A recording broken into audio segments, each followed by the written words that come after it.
Welcome to Crafty Little Beach. This is Julie. Today I have a Dollar Tree DIY for you. Okay, I always like to do banners for my coffee bar, and I have two shelves. And I found this great craft fabric at the Dollar Tree in the Crafter Square. There's like a honeycomb one, but there's also a really cute bee one.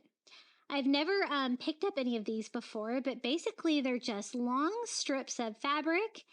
And so I thought it'd be really cute to do like a little mini pennant banner with this since it's so skinny. And my shelves aren't very big. I think that will look really cute across it. So what I'm going to do is just start cutting out like rectangle sized pieces of the material. And I'm kind of avoiding the wrinkles in there just so I don't have to iron it.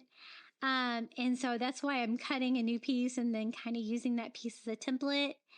And at first, I thought five would be enough. I always like to do an odd number. I do go back and add more because it wasn't quite enough because they're real tiny. Now I have them all stacked on top of each other, all five, and I'm just going to cut halfway across the bottom up to the corner. And then I'm going to do the same thing on the other side. It's going to give me that little pennant banner shape. And as you can tell, they're going to be real small, so a little mini pennant banner.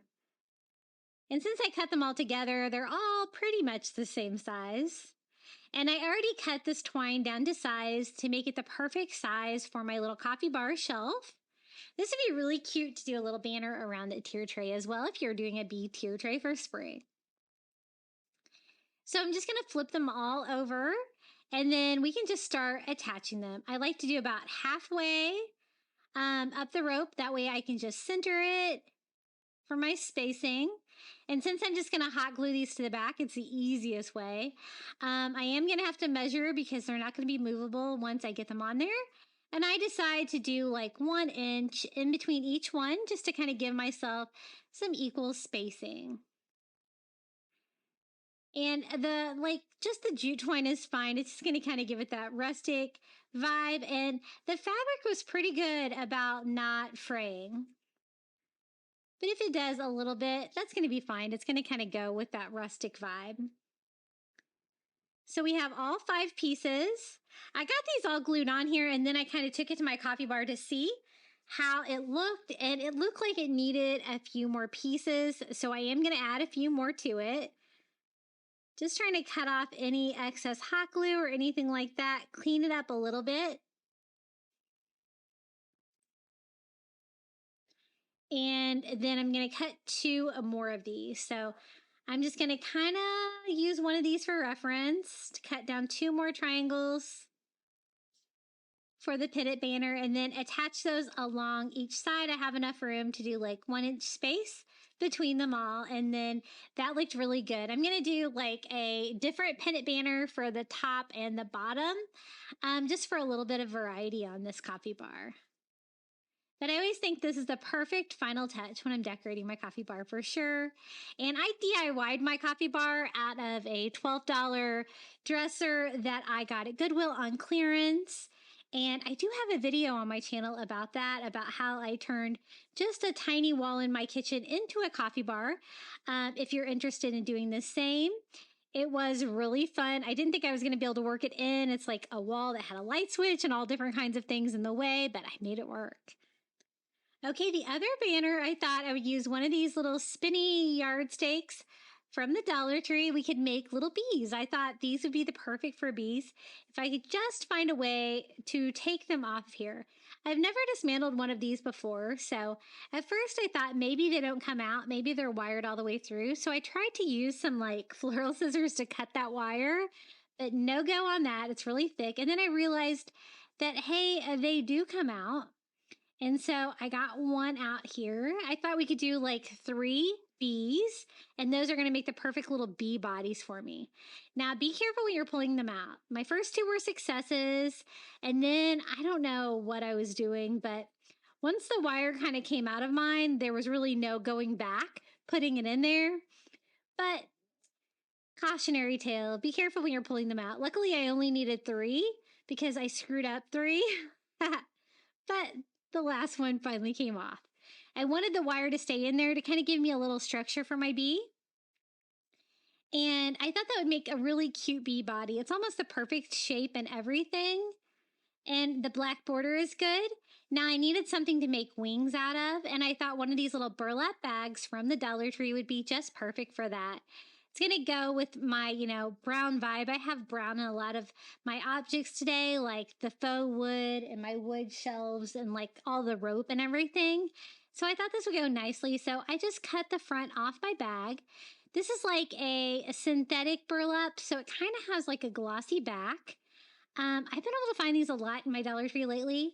They're really nice to craft with because they're really easy to cut and they don't fray at all. So kind of do like a lopsided heart pattern just by drawing that out with my ink pen to represent a cute little wing for our little bee. And I think that looks really cute.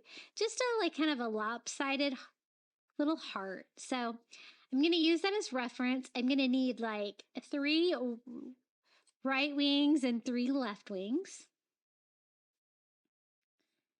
So just using that as a template, we can cut out more pieces. Now, when I want to do the other side, I kind of do glossy side to glossy side to kind of give me a mirror image to cut out the other side. And then once I get that one cut out, then I can use that as a template to cut out two more.